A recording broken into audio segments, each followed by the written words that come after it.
Hey, my name is Toby, and I'm the founder of The Founder's Blueprint and Magnate, and I'm going to be talking today about how to sell if you suck at selling. Now, this is coming from someone that sucked at selling. I'm not any more different or special than you, and everything that I've taught here has worked for every person that I've given it to and that has practiced for at least 10 hours on it. So there is a very simple methodology to closing clients. There's a very simple, you don't have to be as charismatic as Alex. You don't have to be as introverted as, Tom down the street. You just have to listen and respond. So I'm going to walk you through an 8-step system that has worked for the last 5 years and has allowed me to generate more than $2 million for my businesses. And you're going to understand how to use this, build your own, and then practice it so that you can actually close more clients. So even if you suck at selling, even if you've never sold in your life, I have tested this system and given it to hundreds of entrepreneurs, and they've done more than $19 million in total revenue in the last 2.5 years. So I'm going to walk you through my high ticket closing script. Okay. And this methodology is so simple. It's 8 steps, and you just have to follow the steps to be able to close. Okay. So let's go through it very quickly. Step 1, as soon as someone comes on a call with you, the temptation is either to go straight into pitching. I see all these really serious people, right? They're like, hey, thanks for showing up to the call. Here's what we're doing today. You can't do that. Okay. Credibility is logical. Trust is emotional. They have to trust you the entire call. The trust must be increasing slowly, ever going up and up and up until they're ready to make a transaction. So the first thing that you're going to do on a call is you are going to establish rapport. Okay. Now, this is fairly simple. Hey, how are you? How's your day going? Where are you located? 2-3 questions. Just speak like a human. Show them that you're not just here for business. You're here to understand them and engage with them. So first step is rapport. Just going to build. Now, in rapport, don't get carried away. You don't want to become their friend. It's very important. They have to respect you. So you don't want to start talking about, there's one thing that's banned when building rapport. Okay. Don't talk about the weather. I don't know, maybe it's because I'm Canadian, but every time I get on a call that one of my reps didn't close, they talked about the weather. What are you talking about the weather for? The sun's out, it's raining, it's snowing. Those are like the options, okay? So don't talk about the weather. Just build rapport with them. You want to understand where they're located, maybe how their week's going, and that's about it. You don't need to become best friends. Then you're going to do the most important part of this script. This is the most important part.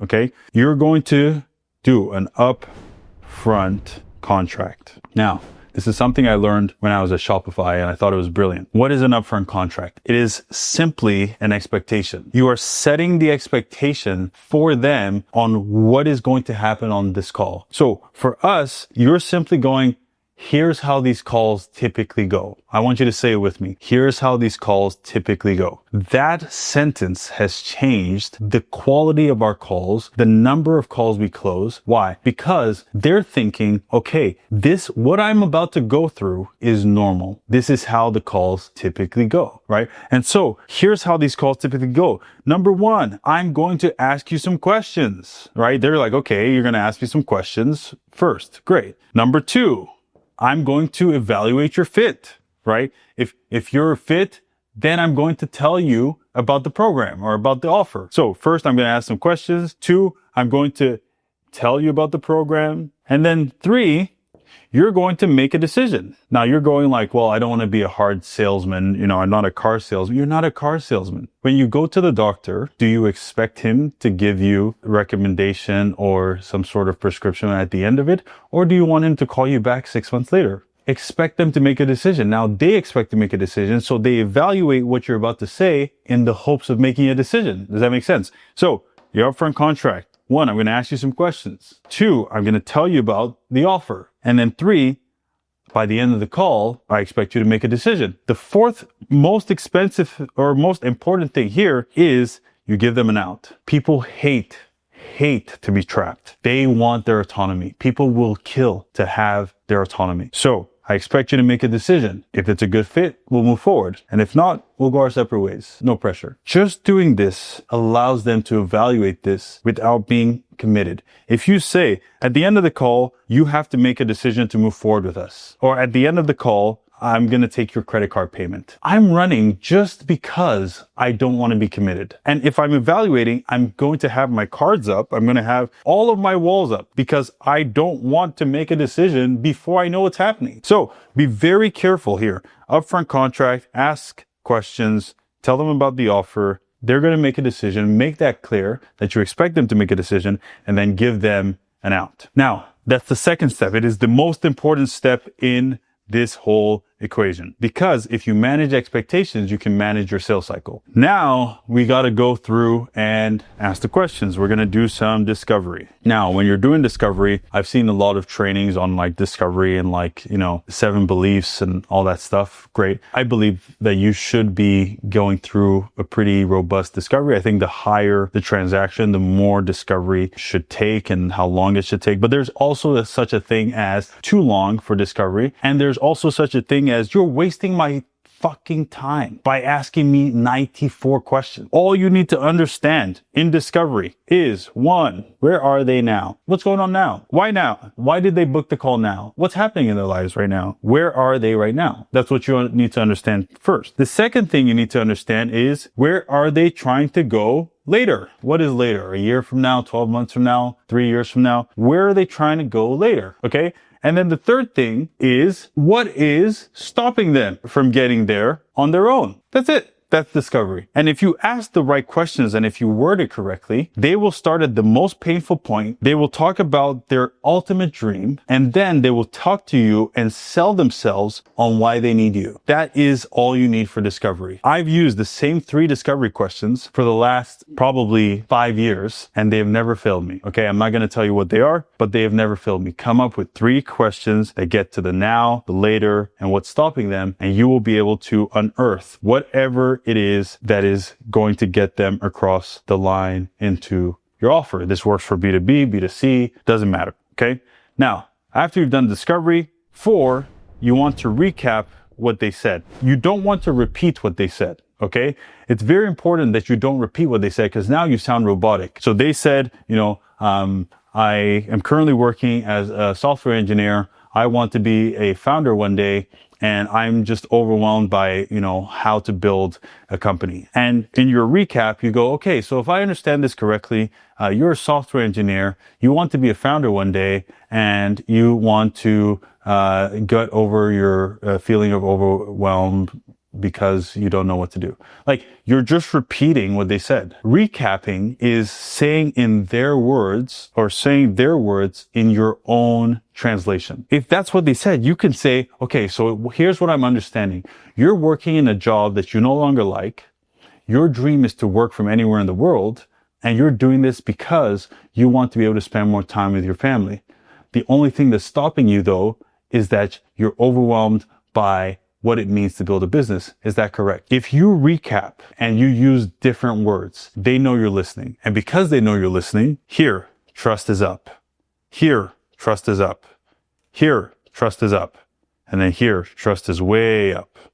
Because they know that you're listening. You're paying attention to them. Now it's time. What is it time for? It is time for you to start pushing towards your close. So this is the first half of the call here. Now, we go into step 5, which is you're going to tell a story. I see reps, I see founders, I see solopreneurs skip this step all the time. In step 5, you have to tell a story. Facts tell, stories sell. You cannot, there's no prospect that can see what is possible for them without it actually being told to them. You have to tell them a story of someone that looks like them, because until our subconscious believes that something is possible for us, we cannot believe it's possible for us. So what you want to do is you want to tell them a story of someone as close to them as possible. You're talking to a single mom, tell them about the single mom that you worked with. You're talking to a company that's doing 5 million in business, tell them about the company that's doing 4 or 6 million in business. You're talking to a VP or a CXO, talk to them about the VP or the CXO that came through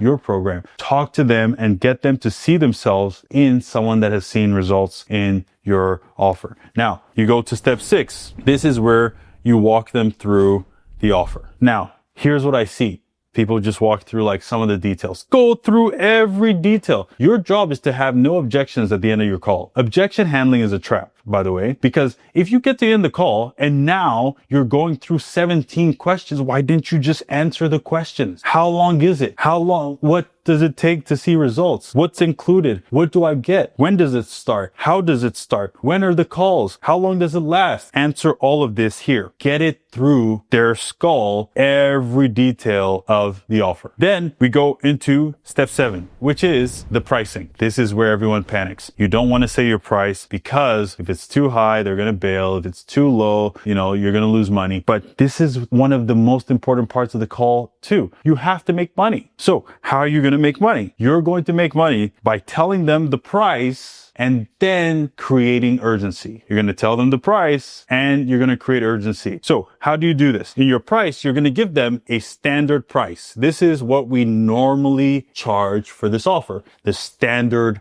price. And then you're going to say, but if you make a decision in the next 24 hours, this is the discounted price. And here's the thing about car salesmen. They're always trying to trick you.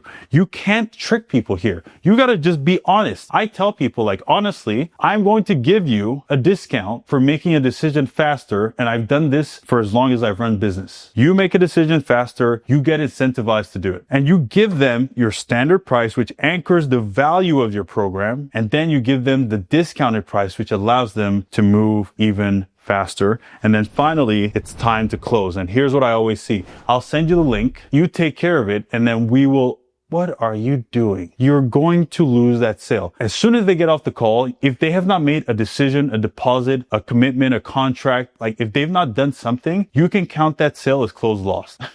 Okay. So here you have to close. And what is closing? You either collect cash, right? The full upfront, or you get the first payment, right, on a payment plan, or you get a deposit. This is a closed deal. You do it on the call. Well, they go, well, I don't have my credit card. Oh, that's okay. I'm not in a rush. You can go get it. Oh, well, I need to talk to my husband. Oh, no problem. Where is he? We can talk to him together. Oh, well, actually, I need to think about it. Well, listen, that's what people usually say when they don't want to enroll. Your job is to get to a no as fast as possible or get to a yes on the call. The deal is only closed if you have cash or the first payment plan, or you have a deposit, or they pay with credit. So they put it on their card, they use Affirm, they use Klarna, that's fine. But you need to close on the call, or else you are going to lose that deal. So quick recap before we go. You're going to build rapport because you're not a robot. You're going to set an upfront contract to manage expectations. You're going to do discovery and understand where they are now, where they're trying to go, and what's stopping them. Then you're going to recap all that in your own words. Now you're going to go into telling them a story that looks like them and their persona. Then you're going to show them the offer and tell them everything in the offer. Then you're going to go through and give them the standard price and then the discounted price for making a decision quickly. And then finally, you're going to close, which means you collect cash, the first payment, the deposit, or credit. Everything else is nonsense and doesn't count. You've lost the sale. This is how you close people and get sales and get clients, even if you suck at sales. So if you found this valuable, send it to someone that sucks at sales and needs to get better, and make sure to subscribe. I'll see you on the next video.